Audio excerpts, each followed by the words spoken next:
Welcome to Team Fortress 2. After 9 years in development, hopefully it will have been worth the wait. To listen to a commentary node, put your crosshair over the floating commentary symbol and press your primary fire. To stop a commentary node, put your crosshair over the rotating node and press the primary fire again. Some commentary nodes may take control of the game in order to show something to you. In these cases, simply press your primary fire again to stop the commentary. In addition, your secondary fire will cycle you through all of the commentary nodes in the level.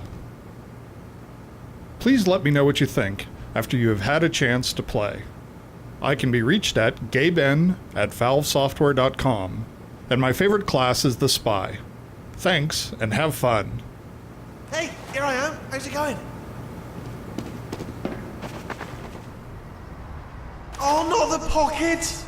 Unlike maps in Team Fortress such as Two Fort and Well, which have their respective blue and red sides, Hydra's 4 main arenas can be owned by one team or the other. We needed an overall theme that justified structures like rock walls and tunnels, but which also had a neutral color scheme. We chose a desert theme with a palette of a reddish-brown rock, cool blue sky, and neutral light colors that complement the surrounding area. The colors of the separate areas vary slightly, but still key together. Hello, friend. Okay. Multiplayer communities tend to focus on a small group of maps, playing them over again and again. Instead of producing a large number of maps, most of which would go unplayed, we decided to try and build a single map with more innate replayability than any we'd built before. With most multiplayer maps, you know what you'll be doing before the map is even finished loading. In our case, we wanted a map where you couldn't even predict something as basic as your starting point, let alone what you'd be doing when you got there. This map, Hydro, therefore begins with a randomized starting state. The emphasis on control of constantly shifting territories means the map rarely feels repetitive. Meanwhile, the explicit round structure keeps teams focused and provides regular highs and lows as the teams gain and lose territory. Hello. Fair enough. Maps require impassable boundaries, but unless we restrict the environments to either interior spaces or steep canyons, these boundaries can't always block the player's view of the outlying unreachable area. In our more realistic titles like Half-Life 2, these boundaries often require fictional or visual explanations. In the heavily stylized world of Team Fortress 2, however, conspicuous artificiality is a core design principle, and so we can simplify or altogether ignore these explanations without compromising the player experience. Playtesting showed, for instance, that these low fences leading to an empty expanse successfully conveyed the message that the area beyond the fence is uninteresting and out of bounds. Hello. See you later. This area presented a difficult problem. Since the arena is primarily an interior, there wasn't much we could do to alter its basic structure, so we concentrated on careful management of the interior shapes to create an iconic space. The building is essentially a box with big rectangular windows, contrasted by round elements, such as the generators, in the center. To create depth and parallax, we added linear elements such as railings and cables.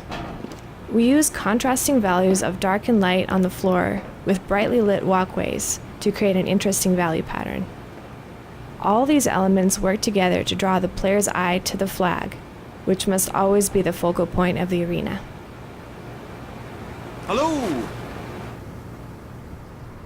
Hey, me again. Okay. One of the main changes between Team Fortress Classic and Team Fortress 2 was the removal of thrown grenades. Most classes could carry a standard hand grenade along with a secondary grenade, tied more closely to the class. Team Fortress 2's focus on unique class roles led us to notice that the standard hand grenade was a more powerful combat decider than some of the primary weapons. This made the classes more similar in combat, not a desired effect.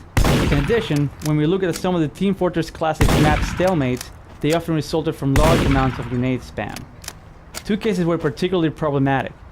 That of players throwing grenades repeatedly through doorways, hoping to kill an enemy who might be there, and players on the verge of death throwing all their grenades in rapid succession, hoping to get a kill after they die. Removing standard hand grenades made the game more fun almost immediately, especially for new players who were often confused as to why they die when a grenade went off at their feet.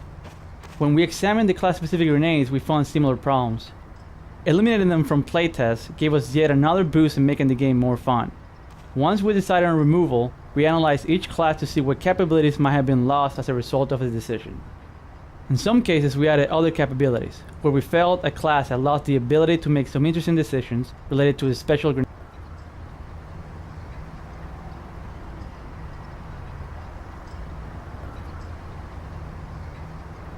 Hello? No. Hey, okay. The more your art direction can use well understood visual representations, the less work you have to do to explain your game elements. The earliest version of Team Fortress 2 had a heavily realistic art direction. As time went on, we found this was causing us a lot of issues. The differences between our player classes were hard to expose satisfactorily. Weapons firing anything other than bullets were hard to visualize. Our maps didn't make a lot of sense in the real world, where two opposing forces rarely build bases within 50 feet of one another. In addition, the game wasn't visually distinct from our other products. A stylized world had none of these problems. For instance, put the massive heavy next to the pinstripe-suited spy, and players understand both the numerical health differences between the classes and their very different gameplay styles. The medic's healing beam was easily understood by playtesters when they saw the floating red plus symbols streaming into the target. A stylized fiction can easily explain why the team's bases are built right next to each other. Finally, a Team Fortress 2 screenshot is easily recognizable, ensuring that no one will confuse it with another one of our games. Hello?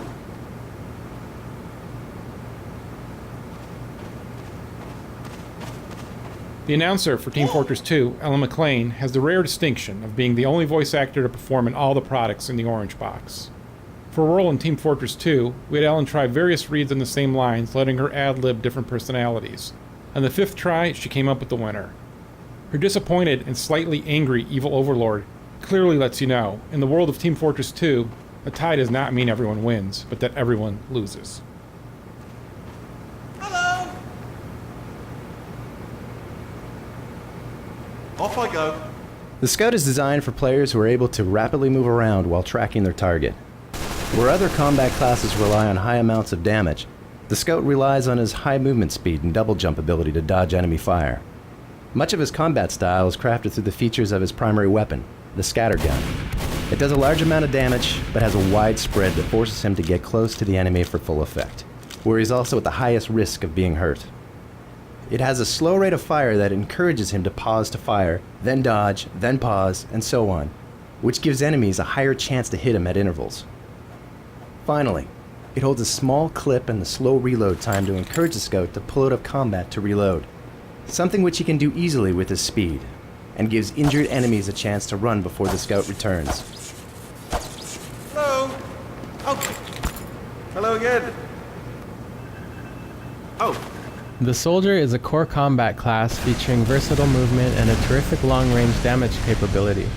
He's designed to be comfortable in almost any combat situation and to be the best long-range anti-sentry gun class. His main weaknesses are designed into his primary weapon, the rocket launcher. It has a small clip size, which forces the soldier to carefully manage his reloads, and it fires relatively slow-moving projectiles, making it ineffectual beyond short range against any opponent who dodges well, like the Scout. Hello? What? Hey, Nick. Hello and goodbye. Balancing the strength of the engineer's AI-controlled sentry gun was one of the more difficult design problems in Team Fortress 2. If the gun was too powerful, only the most skilled players would be able to counteract it. If the gun was too weak, the engineer would have no chance against skilled players, effectively eliminating any reason to build it in the first place. Our solution was to make the sentry gun essentially binary in the sense that it's lethal to opponents who don't take cover, but can't intelligently deal with enemies popping in and out of cover. This forces the engineer to use his own secondary weapon skill to compensate for the sentry gun's corner weakness, while still making the sentry gun a formidable obstacle for any opponent simply attempting to sprint past. Hello? We'll talk later. For Half-Life 2, we developed something called response rules, a system that lets us fine-tune the way characters speak lines of dialogue in response to game events that are not completely predictable. In Team Fortress 2, we extended response rules to the multiplayer environment for the first time. The response rule system works by listing speech concepts in a simple text file. The game code then makes characters attempt to speak when the rules or conditions defined in the text file are met in the game. For instance, when a player reloads his weapon, this signals the response rule system that now would be an appropriate time to speak a line about reloading. The response rule system checks the state of the world and matches it to a set of rules that determine the best line of dialogue to use for that speech concept. If the player's health is low, he may speak a different reloading line than if he's completely healthy. He could play a special line if he has killed more than 2 enemies in the last 20 seconds, another set of lines if he's underwater, and so on. Keeping dialogue and rules in script files gives the game's writers the ability to add speech to the game without needing any code support.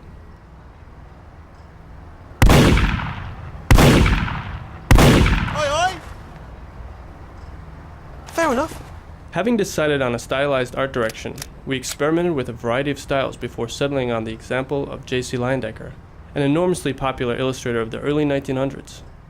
Leyendecker's rendering of clothing and material provided a great example of how to add detail to a character while keeping the clean, sharp silhouette shapes that were key to our class identification. We used normal maps to craft folds of clothing, which provided a fine level of detail when seen up close, without detracting from color values, meant to draw the player's eyes to the all-important weaponry. Hello. Okay, me again. Okay. In our early discussions of rendering styles for the characters, we decided we wanted them to have a look that was illustrative or stylized, without going to the extremes of most toon shaders. We wanted softer lines for shading than was typical for this sort of rendering. So, we used the 2D texture to define the lighting on the characters, and at the point where light and dark meet, we added a hint of warmth to give it that burst of color at the transition. Once we'd achieved the right shading model, we added a rim trim to the characters so they would have a nice highlight around the edges of their silhouettes, which helps them to stand out from the surrounding 3D world. Hello. Okay. The Pyro is designed to be the best short-range combat class, aimed at encouraging players to adopt an ambush style of play. To achieve this, we made the Pyro vulnerable in the open, which forces players to seek out enclosed areas and doorways. To add to the Pyro's short-range lethality, we made the flamethrower effects visually noisy, which helps disorient opponents long enough for the flames to finish them off. Hello. Okay. The Spy is designed for players who want to outsmart their opponents. At a high level, his gameplay flow is to infiltrate the enemy team, move around while disguised, and use his instant kill backstab to take out key enemies, usually snipers, engineers, and medics. His invisibility cloak is designed to help him in 2 key situations. The first is in getting past the front line, where players are most vigilant against enemies and most suspicious of friends not heading in the right direction. The second is in escaping from enemies who have seen through his disguise while he's in enemy territory. His sapper was designed to allow him to easily take out unattended enemy sentry guns, forcing enemy engineers to keep a close eye on their buildings. Go team. Okay.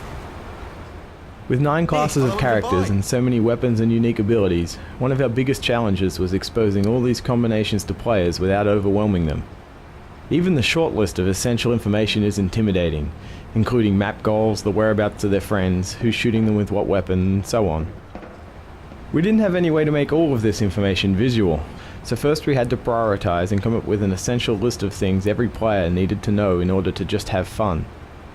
Information they could learn by playing the game, such as map layout, was of secondary importance, but there was also information, such as the medic's invulnerability charge, that would be completely invisible unless we exposed it. We tried to avoid attaching 2D elements to the HUD as much as possible, since we wanted players to be looking at the 3D world we'd built rather than some abstract representation. For example, players always see their own team's spies as a spy, but they need to know how that spy is disguised to the other team. We first tried a quick hack where we put an icon representing the spy's current disguise, floating above his head. This icon proved baffling to playtesters. When we tackled the problem by putting cutout paper masks on the spy, it not only fit the humorous style of the game, it let players get all the pertinent information directly from a quick look at the spy's model, thus keeping them focused on the characters and on the action of the game.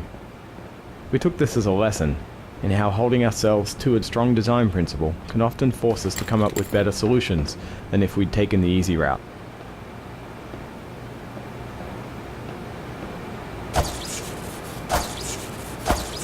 Aye, aye.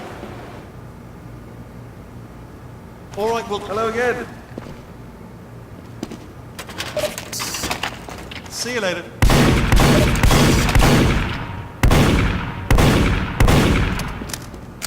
Hello.